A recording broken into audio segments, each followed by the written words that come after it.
राधे राधे, जय श्री कृष्णा। मैं सीमा सिंह बड़ों को चरण स्पर्श, छोटों को प्यार और बराबर वालों को नमस्कार करती हूँ। आज हम चातुर्मास के महात्म्य का 8वां अध्याय सुनेंगे। साथ ही इस अध्याय में हम एक पौराणिक कहानी सुनेंगे। आइए अब हम चातुर्मास का 8वां अध्याय सुनते हैं। चातुर्मास के महीने के बारे में एक बार स्वयं ब्रह्मा जी ने नारद मुनि से कहा था कि हे नारद मुनि, चातुर्मास के महीने भगवान विष्णु को सबसे अधिक प्रिय है। इस महीने में भगवान के निमित्त जो कोई भी पुण्य कर्म करता है वह कभी नष्ट नहीं होता।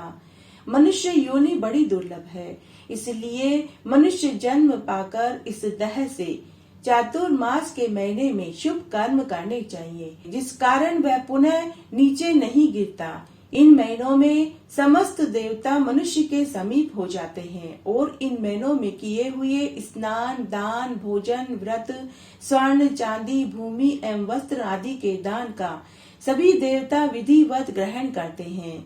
भगवान के उद्देश्य से मनुष्य को जो कुछ भी चातुर्मास के महीने में दान में देते हैं उन्हें इसका अक्षय रूप प्राप्त होता है। अन्न दान का महत्व अधिक है, क्योंकि इससे पापों का सर्वदा नाश हो जाता है। दान करने में असमर्थ मनुष्य यदि प्रतिदिन प्रसन्नता पूर्वक भगवान के नाम का स्मरण भी कर ले और इन महीनों में गंगा स्नान कर ले और चातुर्मास के महात्म्य और कथा कहानियों को भी सुन ले तो वह भी अनंत पुण्य का भागी बनता है। चातुर्मास में भगवान की प्रसन्नता के लिए शिव और विष्णु मंदिर में और देव मंदिरों में जागरण, भजन, कीर्तन करें, दीप दान करें, दूसरों के जलते हुए दीपक की रक्षा करें, तुलसी और आंवले के वृक्ष को भगवत रूप मानकर पूजन करें तो इससे भगवान का सारूप्य और मोक्ष पद प्राप्त होता है। चातुर्मास के महीने में भूमि पर सोने वाले के पाप युगों युगों के लिए नष्ट हो जाते हैं। सूर्य उदय काल में उठकर गंगा में अथवा किसी भी जलाशय में गंगा की भावना करके स्नान करने से मनुष्य करोड़ों जन्मों के कल्मशों को धो डालता है। गोविंद गोविंद हरे मुरारी, गोविंद गोविंद मुकुंद कृष्ण, गोविंद गोविंद रथा गपाणे, गोविंद दामोदर माधवेती। इस प्रकार पूरे 4 महीनों में प्रतिदिन भगवान का कीर्तन आदि करे। जो मनुष्य चातुर्मास में प्रतिदिन गीता का पाठ करता है उसके समान कोई भी पुण्य फल देने वाली बात नहीं है।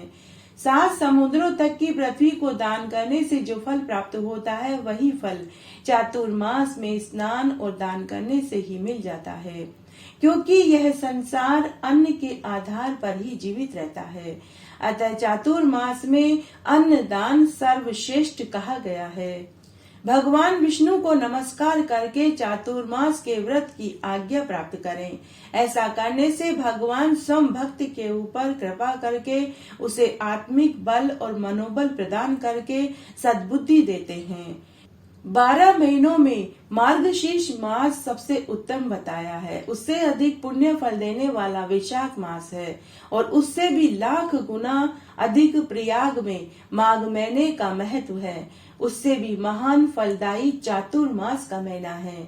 इसका महत्व सर्वत्र जल में एक सा ही है। एक तरफ सब तरह के दान, व्रत और नियम हैं, तो दूसरी तरफ चातुर्मास में स्नान बताया गया है। जब एक बार ब्रह्मा जी ने इसको तोला तो चातुर्मास के स्नान का पुण्य का पलड़ा ही भारी निकला। चातुर्मास के व्रत भगवान श्री कृष्ण को बहुत प्रिय है। अगर 4 महीनों में गंगा में स्नान करना संभव न हो तो स्नान वाले जल में गंगा जल की कुछ बूंदें डालकर के स्नान करेंगे तो भी उतना ही फल मिलेगा जितना कि गंगा तट पर जाकर स्नान करने से मिलता है। जो दूसरों के संग वश या बलात् या अनजाने में भी चातुर्मास के महीने में स्नान का नियम पूरा कर लेते हैं तो कभी यम यातना को नहीं देखना पड़ता। चातुर्मास के महीने में तुलसी के पौधे के नीचे श्री राधा कृष्ण की मूर्ति का निष्काम भाव से पूजन करना चाहिए। तुलसी के अभाव में आंवले के वृक्ष के नीचे पूजा करें तो उसका भी उतना ही फल मिलेगा। स्नान करने का नियम यह है कि जब 2 घड़ी रात बाकी रह जाए तब तुलसी की मिट्टी, वस्त्र और कलश लेकर जलाशय या गंगा तट पर जाएं। सबसे पहले पैर धोकर गंगा आदि नदियों तथा विष्णु और शिव आदि देवताओं का स्मरण करें। फिर नाभि पर्यंत जल में खड़े होकर इस मंत्र को बोलें। चातुर्मास्यम करिष्यामि प्रातः स्नान जनार्दन प्रीत्यर्थ तव देवेश दामोदर मया सह। अर्थात हे जनार्दन, हे देवेश्वर लक्ष्मी सहित आपकी प्रसन्नता के लिए मैं चातुर्मास में स्नान करूंगा। उसके बाद यह बोले, ग्रहणा अर्ध्य मया दत्तम राधया सहितो हरे नमः कमल नाभाय नमस्ते जल शायनी नमस्तेस्तु ऋषिकेश ग्रहणाधार्य नमस्तुस्ते। अर्थात आप श्री राधा के संग मेरे दिए हुए इस अर्घ्य को स्वीकार करें।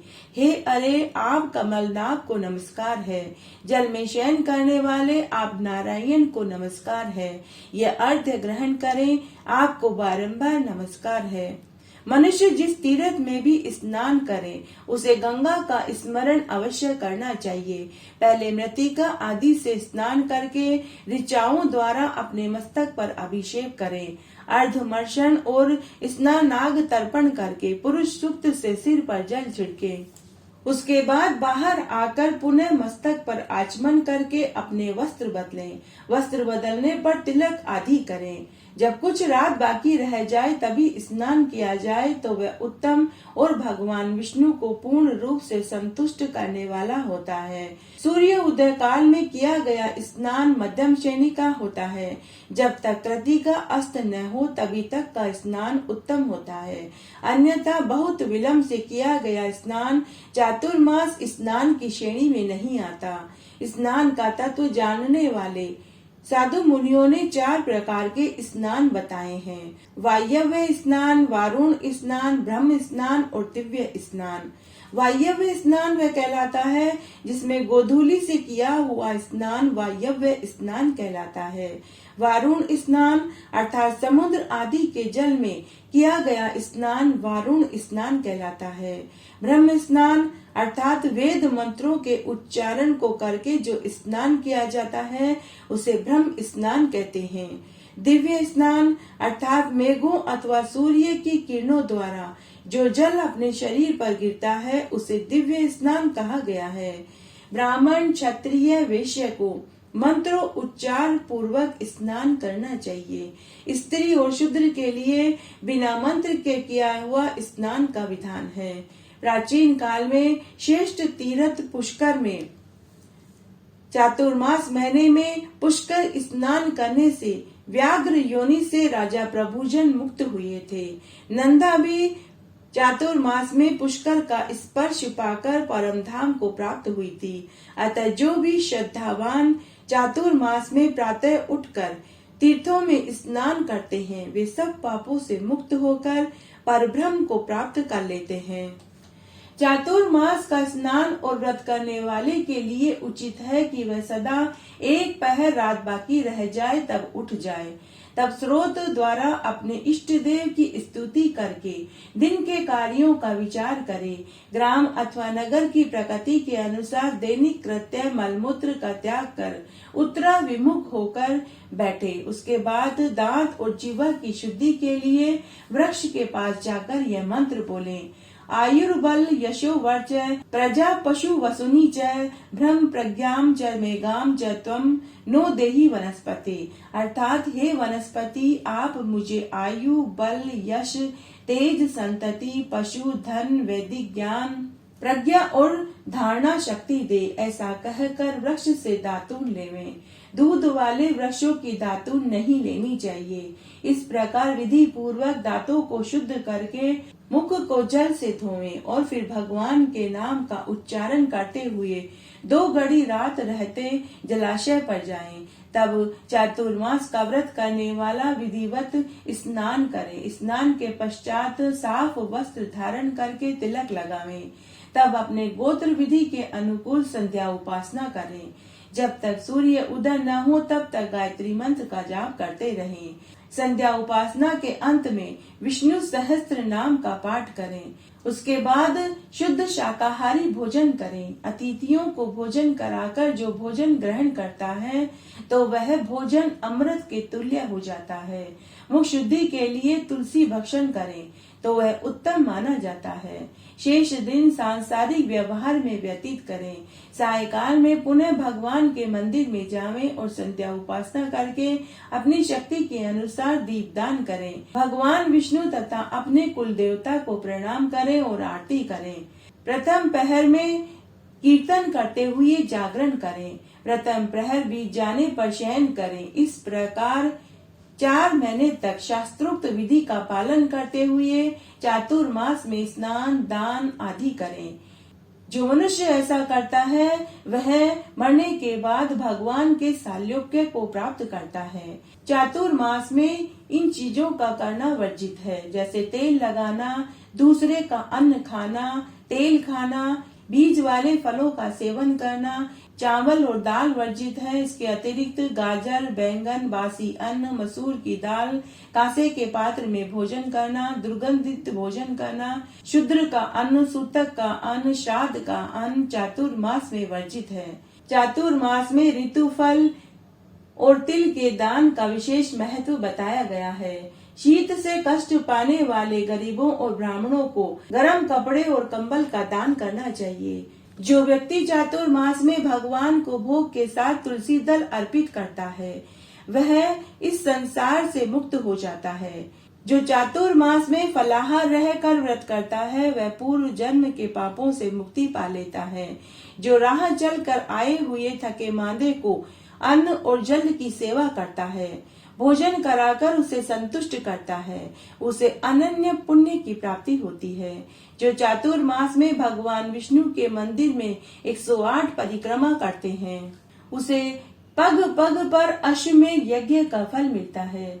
चातुर्मास में भगवान के मंदिरों में जो मांडने मानता है, झाड़ू लगाता है, भगवान के मंदिरों में बैलबूटे बनाते हैं, स्वास्तिक बनाते हैं, वे मरने के बाद विष्णु के सामीप्य का आनंद सुख पाते हैं। चातुर्मास में प्याज, सिंघाड़ा, सेज, बेर, राई, नशीली वस्तुएं, चिवड़ा का उपयोग न करें। चातुर्मास में व्रत करने वाला मनुष्य देवता, वेद, ब्राह्मण, गुरु, गो, व्रती, स्त्री और महात्माओं की निंदा न करें। चातुर्मास के व्रत करने वाले मनुष्य को चांडाल, म्लेच्छ, पतित, व्रतहीन, ब्राह्मण, द्वेषी, वेद बहिष्कृत लोगों से भी बातचीत नहीं करनी चाहिए। आइए अब हम चातुर्मास की एक पौराणिक कथा को सुनते हैं। प्राचीन काल में द्रविड़ देश में एक ब्राह्मण दंपति थे। उस ब्राह्मण की स्त्री बड़ी ही दुष्टा और दुराचारी थी। उसके संग दोष से पति की आयु क्षीण हो गई और वह मृत्यु को प्राप्त हो गया। पति के मर जाने के बाद भी वह स्त्री घृणित कर्म में लगी रही। लोक निंदा से उसे तनिक भी लाज नहीं आई। उसके न कोई पुत्र था न ही भाई था। वह सदा भिक्षा मांग कर अपना पालन पोषण करती थी। भजन कीर्तन और अच्छी संगति से वह सदा दूर रहती थी। वह कभी मंदिर में जाकर भगवान के दर्शन नहीं करती थी, न ही कभी संध्या वंदन करती थी और न ही कभी भगवान के आगे दिया जलाती थी। एक दिन एक तीर्थ यात्री उस ब्राह्मणी के घर आया। उस ब्राह्मणी को निंदित कार्य में लगा हुआ देखकर उस तीर्थ यात्री ने ब्राह्मणी से कहा कि अरे ओ मूढ़ नारी, तुम मेरी एक बात को ध्यान से सुन। यह देह तो पानी के बुलबुले के समान है, एक दिन इसका नाश होना निश्चित है। इस अनित्य शरीर को यदि तू नित्य मानती है तो अपने मन में बैठे हुए इस मोह का तू त्याग कर दे। सबसे श्रेष्ठ देवता भगवान विष्णु का चिंतन कर, उन्हीं की लीला और कथा को आदर पूर्वक सुन और चातुर्मास आने पर भगवान विष्णु की प्रसन्नता के लिए स्नान दान और दीपदान कर। भगवान विष्णु के मंदिर में जाकर 108 परिक्रमा कर और उन्हें प्रणाम कर दिया बाती कर। यह व्रत विधवा और सौभाग्यवती सभी स्त्रियों के करने के योग्य है। यह सब पापों की शांति और समस्त उपद्रवों का नाश करने वाला है। हे मूढ़ नारी, तू मेरी बात को निश्चय ही मान और चातुर्मास में दीप दान कर, तो तुझे भगवान विष्णु की कृपा जरूर प्राप्त होगी।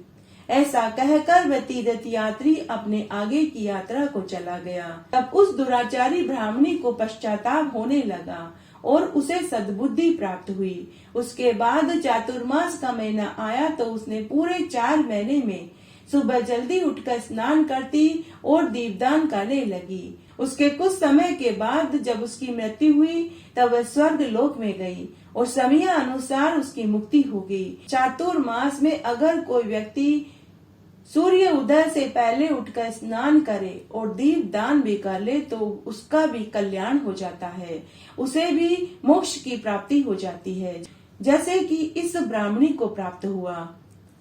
इस तरह आज हमने चातुर्मास का 8वां अध्याय सुना। आशा करती हूँ यह आपको जरूर पसंद आएगा। मेरे साथ बने रहने के लिए आपका धन्यवाद। आगे आने वाली कथा कहानियों के लिए भी आप इसी तरह मेरे साथ बने रहें। धन्यवाद।